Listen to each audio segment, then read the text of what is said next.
A chilling echo from the ancient world, a prophecy whispered across millennia, speaks of a celestial event that will shatter our understanding of reality and usher in an era of unprecedented change.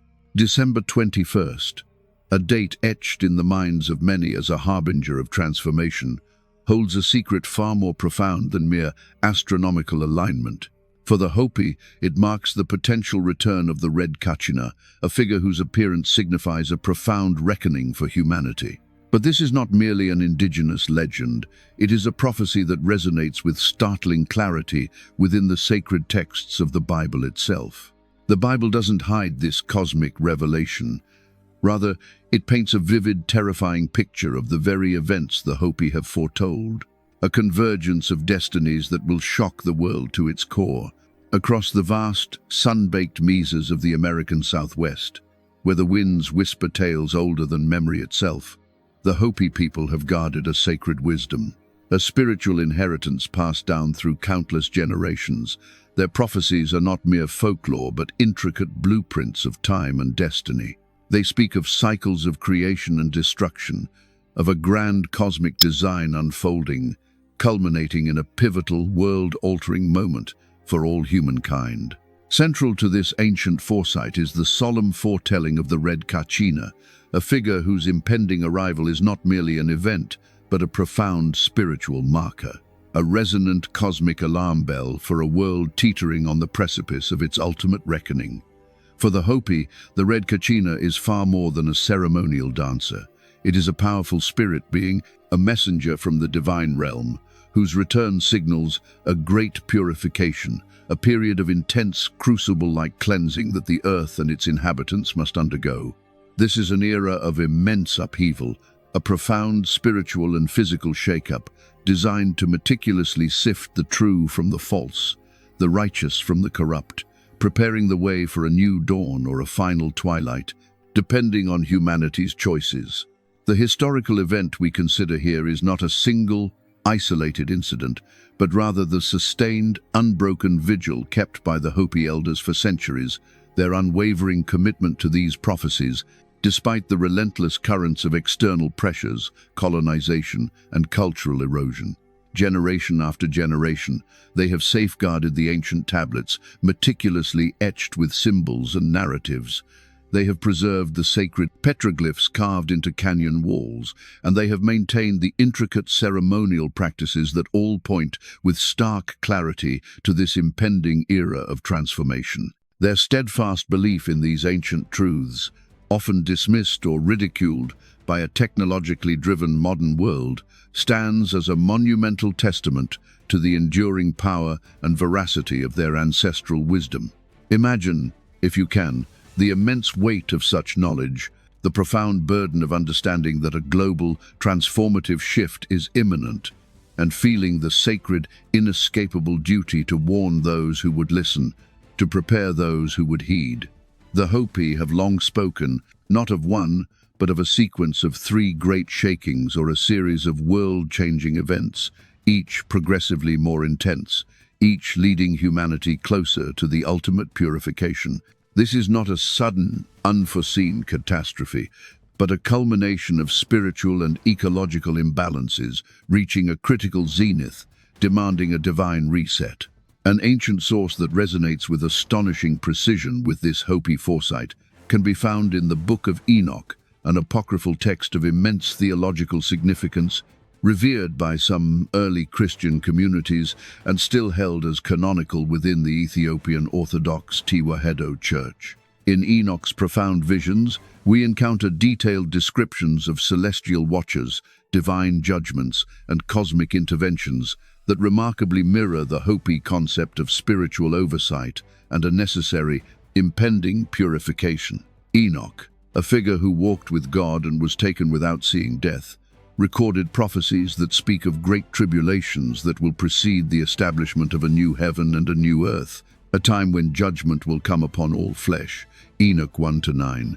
He vividly describes how the Watchers, powerful celestial beings, were initially sent to guide and instruct humanity, but how their subsequent transgressions and mingling with human women led to widespread corruption and the proliferation of evil on the earth, necessitating a profound divine intervention.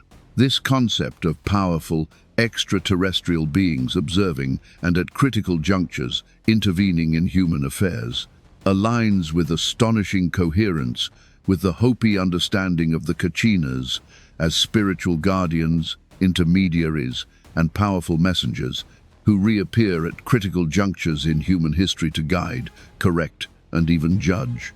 The Red Kachina, in this light, could be seen as a specific, highly significant manifestation of these cosmic messengers, arriving not merely as a symbol, but as an active agent to signify a final, ultimate judgment and the commencement of the Great Cleansing.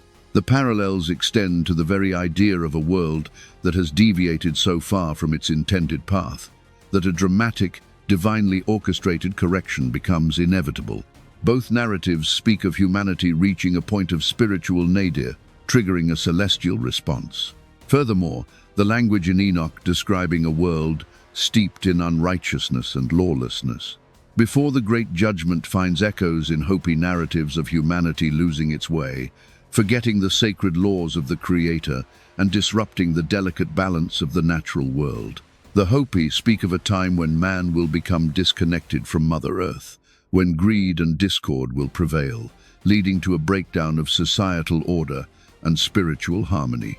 This descent into moral and spiritual decay is precisely what Enoch witnessed and prophesied would precipitate the coming judgments. The red aspect of the Kachina can be interpreted not only as a sign of fire and purification, but also as a warning, a color of danger and spiritual urgency. But Revelation 12, with its intensely symbolic and prophetic language, may hint at an even more direct, albeit highly archetypal, parallel to the Hopi's Red Kachina. Consider the astonishing imagery of a great red dragon, a formidable entity poised to devour the child of the woman. While traditionally and commonly interpreted within Christian theology as representing Satan, the ancient adversary, the symbolism of red and dragon in the context of global upheaval, cosmic conflict, and spiritual warfare could be seen as a powerful, universal, archetypal representation of destructive forces or fiery judgment that precedes a new era. The recurrent motif of red in both prophecies speaks to a powerful, perhaps even terrifying and undeniable aspect of this coming transformation, a color universally associated with fire, with blood, with war, and with profound, often violent change. The Hopi Red Kachina is not inherently malevolent in the biblical sense of an evil entity, but its arrival unequivocally signifies a period of immense trial, tribulation, and a spiritual confrontation with humanity's shadow self. Similarly, the great red dragon in Revelation initiates a time of intense conflict, persecution, and cosmic battle for those who follow God, culminating in a decisive divine victory and the establishment of God's eternal kingdom. The common, undeniable thread weaving through both these profound narratives, the Hopi Prophecy and the biblical book of Revelation, is the emergence of a world-altering, fiery red manifestation that heralds a new spiritual order, a dramatic shift in cosmic governance. Though the theological interpretation of its ultimate source and its precise purpose might differ between the traditions, the convergence of this powerful red symbolism with an era of unprecedented purification, judgment, and transformation is too striking to ignore. The Hopi, in their ancient, earth-rooted wisdom, and the biblical prophets, in their divinely inspired revelations, seem to be speaking of a single, overarching, profound truth about the ultimate destiny of humanity and the earth itself. It is a warning, a promise, and a call to awaken before the final shadows lengthen and the dawn of the Red Kachina, or its biblical equivalent, breaks upon a waiting world. The very fabric of reality, both physical and spiritual, is poised for an alteration so profound that only the most ancient prophecies could attempt to capture its magnitude. The question is not if these forces will manifest, but when and whether humanity is truly prepared for the fiery reckoning they portend. Building upon the profound warnings embedded within the Hopi prophecy of the Red Kachina and its echoes in ancient apocryphal texts like Enoch, we now turn our gaze more squarely to the sacred scriptures of the Bible. It is here that the concept of a fiery messenger and a day of divine reckoning finds its most explicit and terrifying articulation, drawing startling parallels to the transformative period heralded by the Red Kachina. The imagery is not merely symbolic. It is a visceral depiction of cosmic justice, a purification that will shake the very foundations of the earth and the heavens. The biblical prophets, often speaking under the weight of divine inspiration, describe a day of the Lord, a period of unparalleled darkness, judgment, and ultimately renewal, which aligns with uncanny precision to the Hopi's great purification. This is not a casual observation, but a theological convergence that demands our deepest attention. The historical event we examine in this section is the continuous, unwavering testimony of the Hebrew prophets throughout millennia. From the earliest writings to the later apocalyptic visions, figures like Joel, Isaiah, Amos, and Zephaniah, across different epochs and circumstances, consistently delivered messages of impending divine judgment and restoration. Their warnings were often met with skepticism, indifference, or outright rejection by the people they sought to admonish. Yet the prophecies persisted, recorded, and preserved. Consider the profound dedication, often at great personal cost, of these individuals to convey a truth they believed originated from the Creator himself. They spoke of celestial signs, ecological upheaval, and societal collapse as precursors to a divine intervention that would reset humanity's course. This unbroken chain of prophetic utterance, spanning centuries, serves as a testament to the consistency and gravity of the message that humanity's actions have cosmic consequences and that a day of reckoning, severe yet ultimately redemptive, is an intrinsic part of God's plan. An ancient source that powerfully underscores this theme is found in the book of Joel, particularly chapter 2. This prophetic book paints a vivid, terrifying picture of the day of the Lord that resonates with the fiery urgency of the Red Kachina. Joel describes an invading army, but its characteristics quickly transcend the mundane, becoming an allegorical depiction of a divine, overwhelming force. A day of darkness and gloom, a day of clouds and thick darkness. Like blackness spread upon the mountains a great and powerful people, their like has never been from of old, nor will be again after them in ages to come.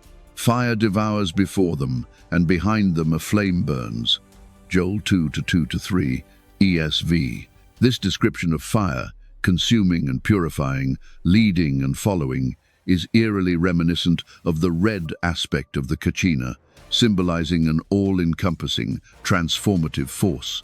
Joel continues, "The sun shall be turned to darkness, and the moon to blood, before the great and awesome day of the Lord comes." Joel 2:31, ESV.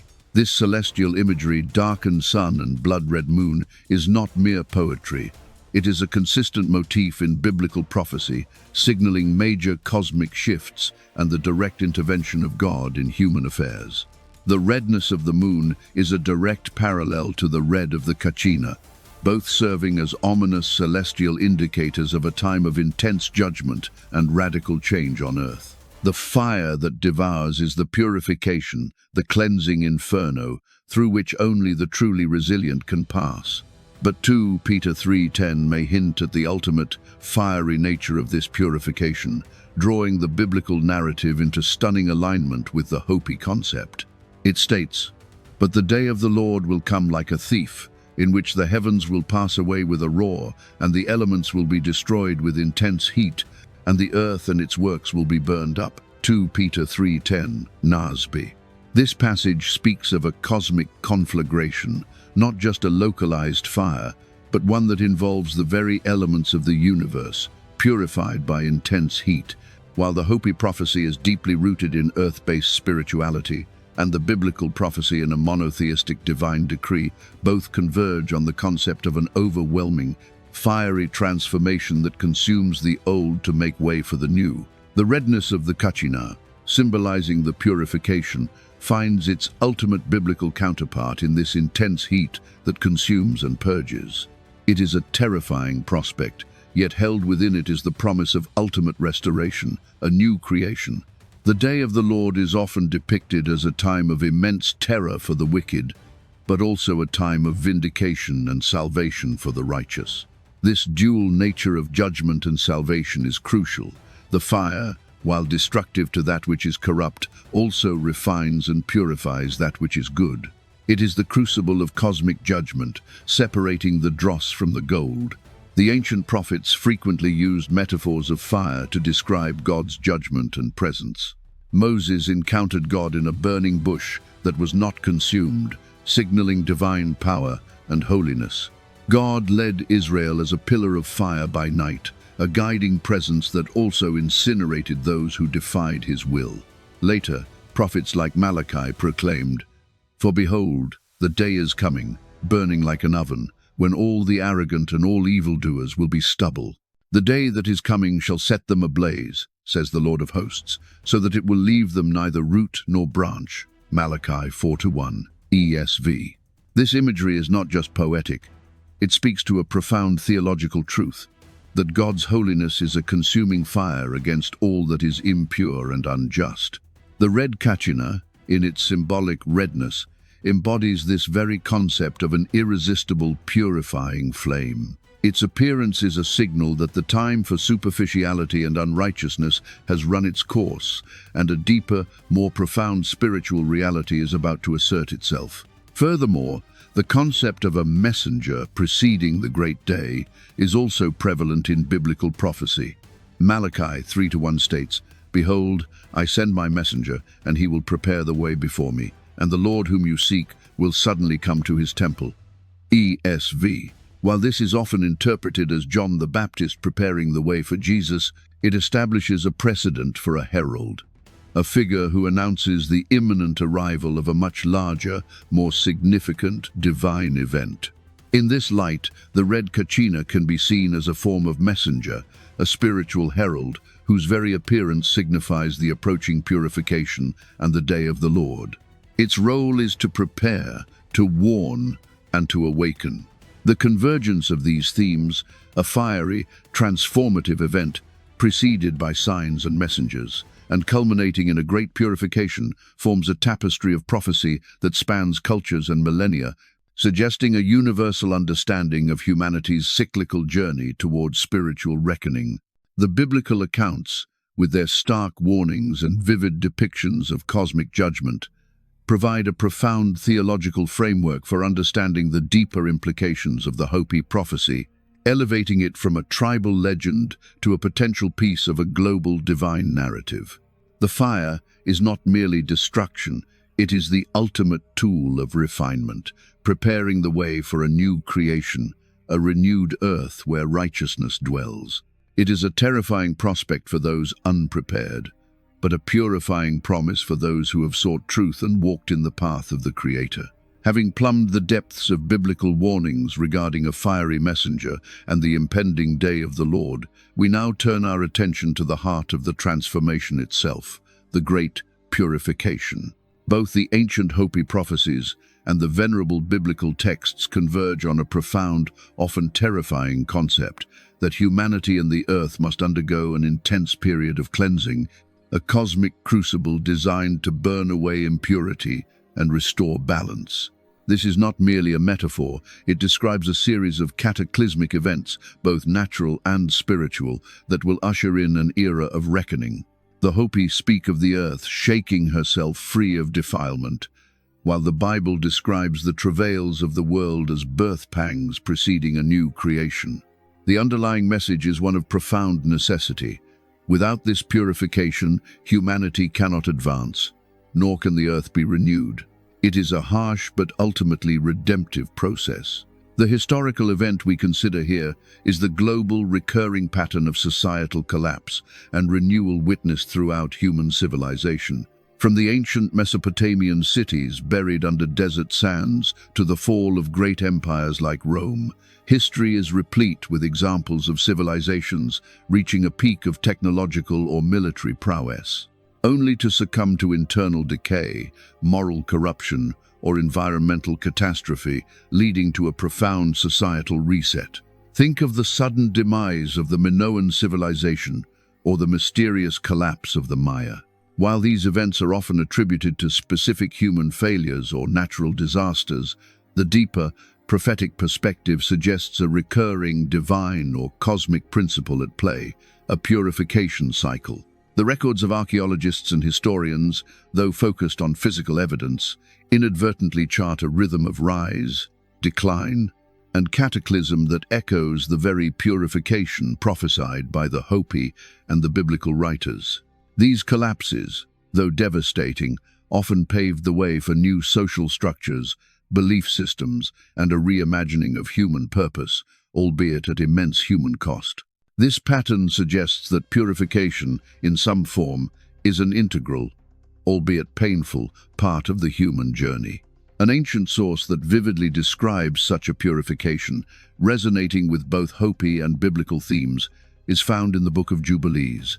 This apocryphal text, often referred to as Lesser Genesis, provides an expanded account of events from creation to the Exodus, emphasizing the importance of keeping God's laws and recounting periods of divine judgment. Jubilees speaks of a time when corruption increased on the earth, Jubilees 5:2, and all flesh corrupted its way, Jubilees 5:10.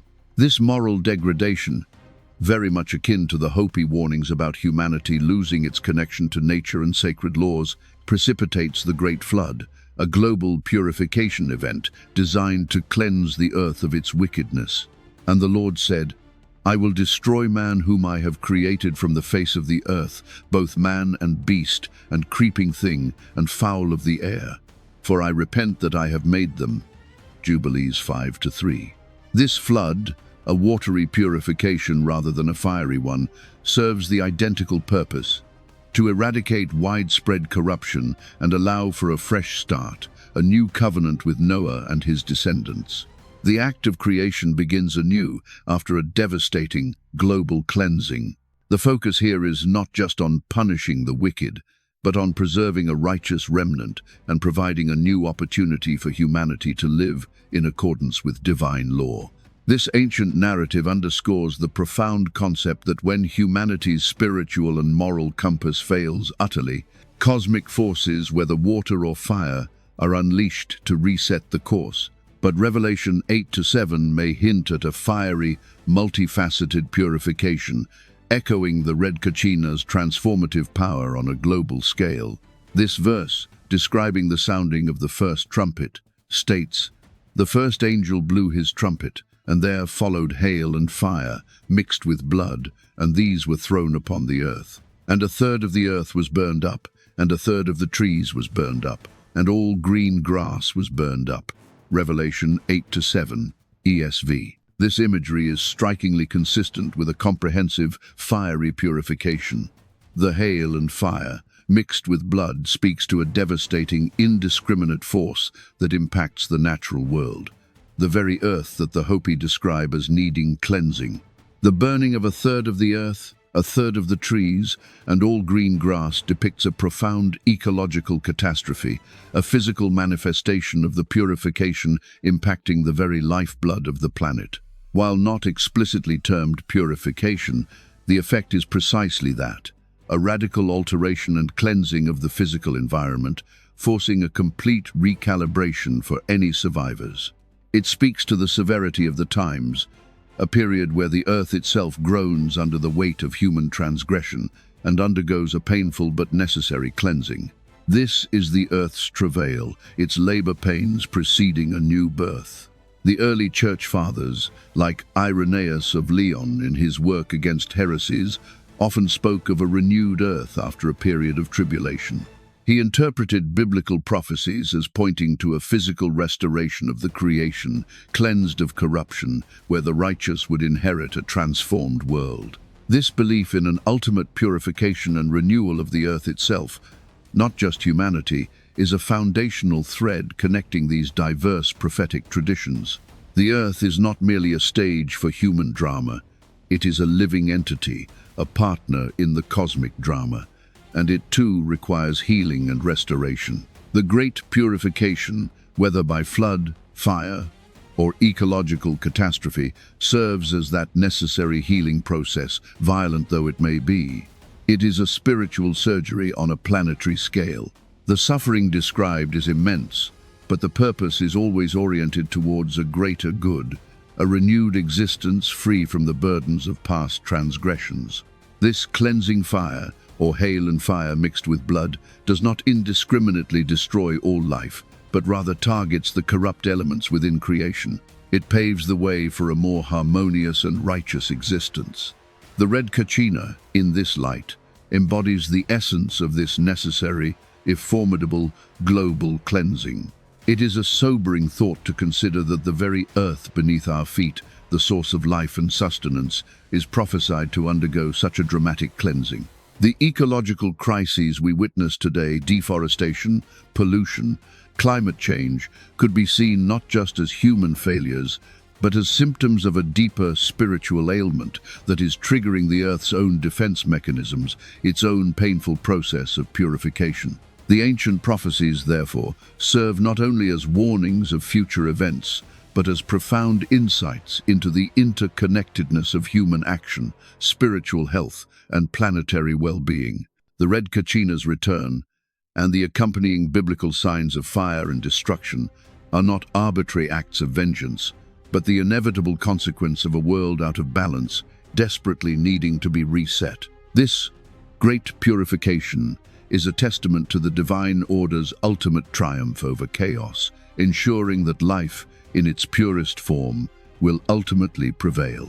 As our journey through the prophetic tapestry continues, from the Hopi's profound warnings of the Red Kachina to the biblical narratives of the Great Purification, we arrive at a particularly awe-inspiring and terrifying convergence, the celestial signs and terrestrial upheaval that are prophesied to accompany these transformative events.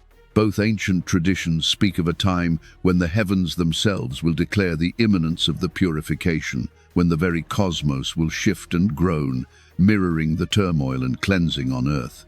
This is not merely about natural disasters, it's about a cosmic reordering, a disruption of the familiar rhythms of the sky and the stability of the ground beneath our feet, serving as unmistakable heralds of a new, formidable era. The signs in the heavens, often dismissed as superstition or coincidence, are, in the prophetic view, deliberate signals from the divine, impossible to ignore for those with eyes to see and ears to hear. The historical event we focus on here is the consistent documentation across various ancient cultures of astronomical anomalies and their association with major terrestrial events or divine interventions. From ancient Babylonian star charts recording unusual celestial phenomena to Egyptian hieroglyphs depicting periods of darkness and meteor showers, humanity has always looked to the heavens for omens. The Mayan calendar's profound precision in tracking celestial movements and its cyclic end dates points to an understanding of cosmic influence on earthly events. Consider the historical accounts of significant comets or meteor showers that were often interpreted as portents of war, famine, or the birth divided by death of kings. While modern science seeks purely physical explanations, the ancient perspective understood these as interconnected, as manifestations of a greater cosmic intelligence. The eruption of Krakatoa in 1883, which led to spectacular sunsets across the globe for years, or the year without a summer in 1816 after the eruption of Mount Tambora, demonstrate how profoundly terrestrial events can impact global climate and atmospheric conditions, creating phenomena that might be interpreted as signs by those attuned to prophetic understanding. These natural occurrences, especially when occurring with unusual frequency or intensity, align with the prophetic narrative of a world being shaken to its core. An ancient source that compellingly details such celestial and terrestrial upheavals is found in the Sibylline Oracles, a collection of prophetic utterances attributed to ancient priestesses or prophetesses. These texts, written over several centuries and reflecting both Jewish and early Christian influences, contain vivid descriptions of cosmic disturbances that precede a divine judgment and the establishment of a new age. The Sibylline oracles speak of a time when the sun shall fail from the sky, and the moon shall refuse to give her light. Sibylline oracles 3 to 796.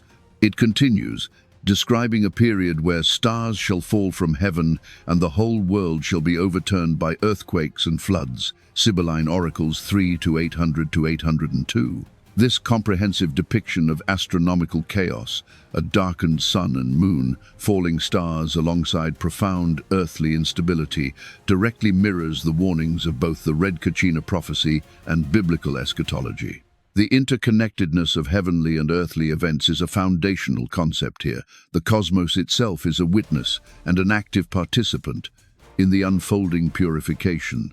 The imagery of the overturned world speaks to a fundamental restructuring, not just superficial changes, but a deep-seated transformation brought about by these cosmic and geological forces. But Luke 21:25-26 may hint at a period of unparalleled celestial and terrestrial upheaval, directly correlating with the dramatic signs foretold by the Hopi and other ancient traditions. Jesus, in his Olivet Discourse, speaks of the signs preceding his return. There will be signs in sun and moon and stars, and on the earth distress of nations in perplexity because of the roaring of the sea and the waves, people fainting with fear and with foreboding of what is coming on the world.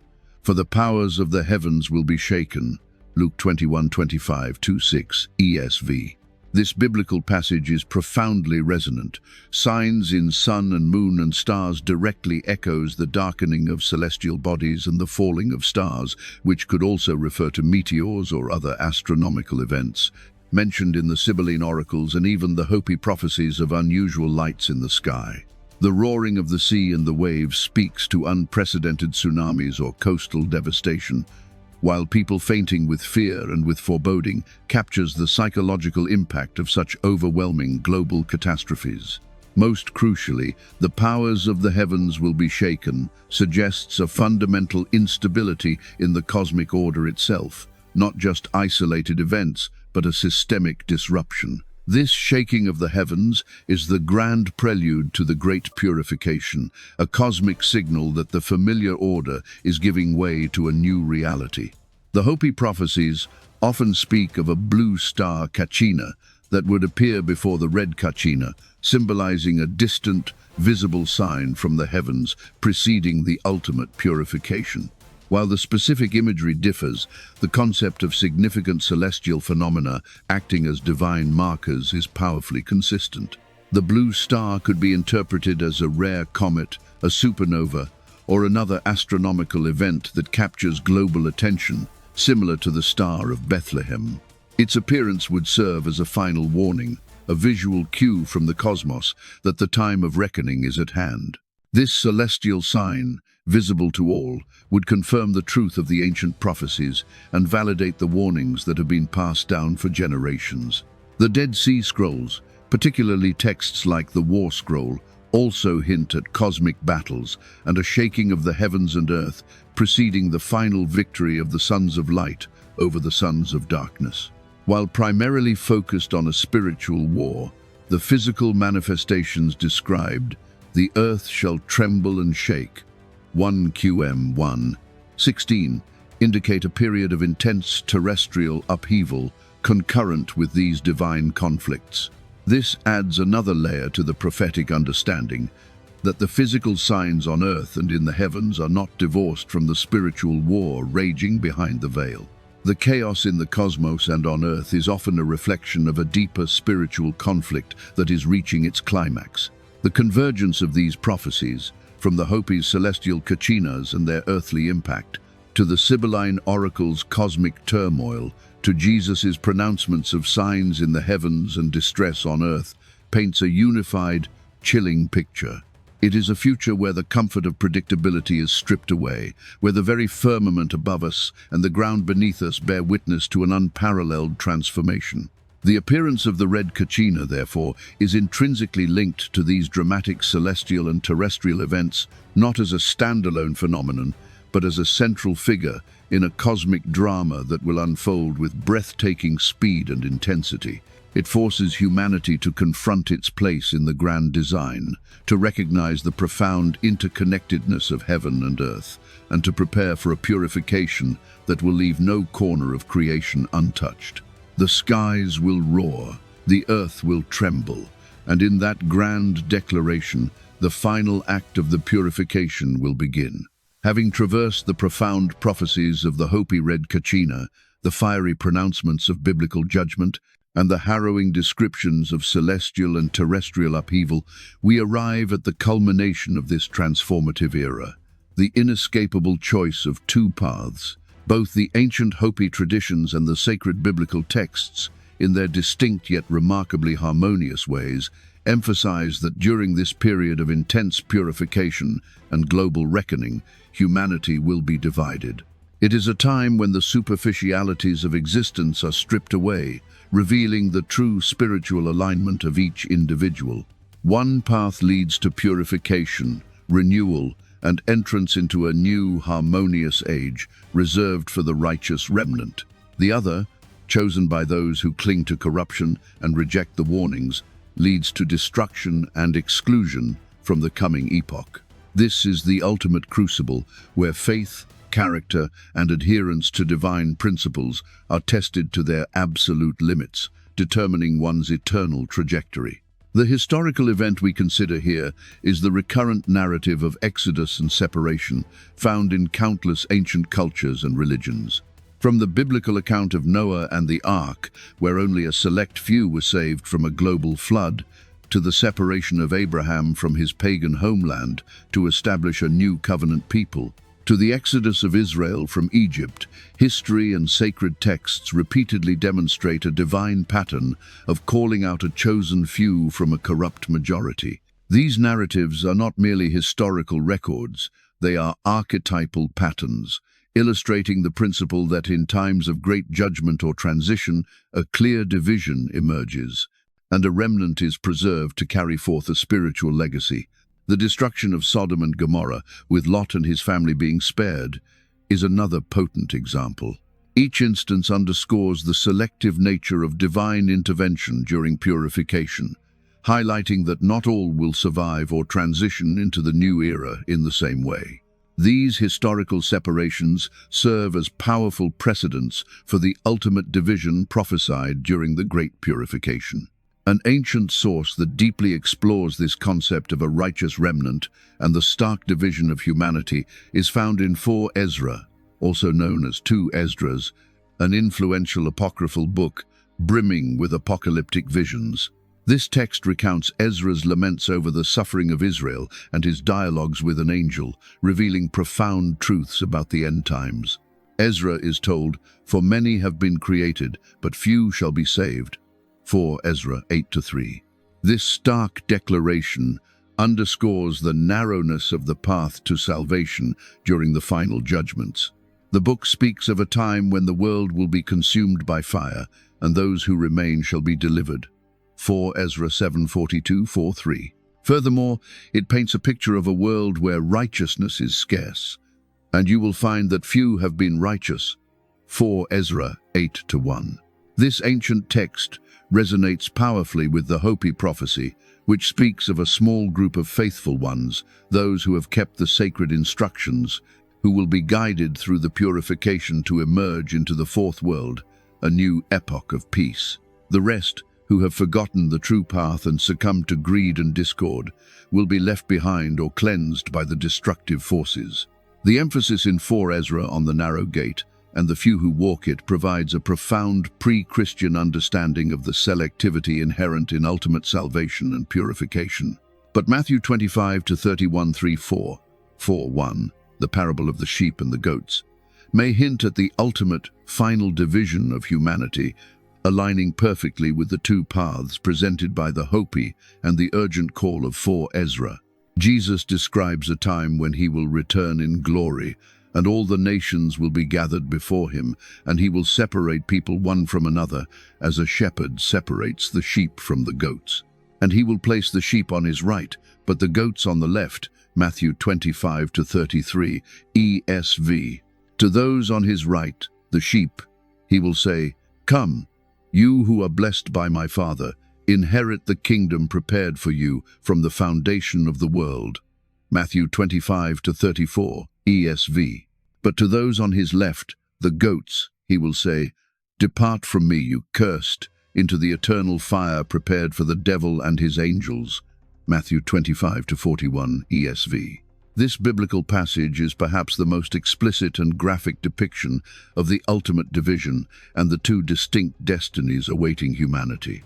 It is a judgment based not merely on belief, but on actions specifically, how individuals treated the least of these, reflecting their underlying spiritual condition. The Hopi prophecies also emphasize living in harmony, respect for all life, and adherence to moral principles as the key to navigating the purification successfully. The eternal fire for the goats perfectly parallels the destructive aspect of the great purification, while the kingdom prepared for the sheep aligns with the new world, the renewed earth, promised to the righteous remnant. The early church fathers frequently elaborated on this theme of separation. Irenaeus, for example, often spoke of the eschatological harvest, where the wheat would be gathered into the barn, representing the righteous being brought into God's kingdom, and the chaff would be burned with unquenchable fire, representing the unrighteous being consumed by judgment. This imagery, rooted in biblical parables, reinforced the idea of a definitive and absolute separation at the culmination of history. It was a stark warning, but also a profound encouragement for believers to live righteously, knowing their choices in this life would determine their eternal fate during the final sifting. This division is not arbitrary, but a natural consequence of the choices made throughout one's life. The Red Kachina, in its role as a spiritual messenger and agent of purification, ultimately serves to facilitate this very separation, revealing who is truly prepared to enter the new era. The Hopi also speak of the path of one heart and the path of two hearts. The path of one heart represents living in unity, purity, and spiritual alignment with the Creator and Mother Earth, holding to the ancient teachings. The path of two hearts signifies hypocrisy, greed, division, and a deviation from the sacred way. During the great purification, those on the path of one heart will endure and be guided, while those on the path of two hearts will face the destructive consequences of their choices. This spiritual discernment, this clear distinction between ways of living, echoes the biblical separation of sheep and goats, or wheat and chaff. It is a universal principle of cosmic justice. Actions bear consequences, and at the culmination of a great cycle, those consequences manifest in ultimate separation. The urgency of these prophecies lies not just in foretelling future events, but in urging humanity now to choose the path of righteousness, compassion, and spiritual integrity. The Red Kachina, therefore, stands as a final, unequivocal call to choose wisely. For the time of decision is upon the world, and the window for repentance may be closing. The ultimate choice remains with each soul, a choice that will determine whether one faces the destructive cleansing fire or walks into the light of a new creation. As the echoes of these ancient prophecies gently subside, a profound solemnity descends, wrapping around the listener like the evening mist upon the mesas. We have journeyed through realms where time collapses, where the whispers of the Hopi elders meet the thunderous pronouncements of biblical seers. The image of the Red Kachina, a formidable herald shrouded in the fiery hues of transformation, merges seamlessly with the biblical narrative of a day of the Lord, burning like an oven, purifying the very elements. We have confronted the harrowing necessity of a great purification, a cosmic cleansing by fire and upheaval, and stood before the stark reality of the two paths diverging like a river at its delta. One path leads to a renewed earth and harmony, while the other leads to destruction and ultimate separation. This is not a tale spun for fleeting amusement, but a sacred narrative resonating with eternal truths, urging deep introspection. It calls us to look beyond the transient concerns of the present age, to listen to the ancient drumbeats of prophecy that speak of cycles far grander than our fleeting lives. The celestial signs, the terrestrial groaning, and the profound division of hearts are not distant fables, but potent reminders of our connection to the cosmos and the divine. Let your spirit absorb the gravity of these words, not in fear, but in sacred awe, recognizing the immense spiritual stakes that define our epoch. May this revelation awaken a renewed commitment to integrity, compassion, and divine alignment, for the time of decision draws ever nearer. The wisdom of the ancients calls us home to truth, guiding us back to harmony with the Creator and the eternal order. Thank you for listening.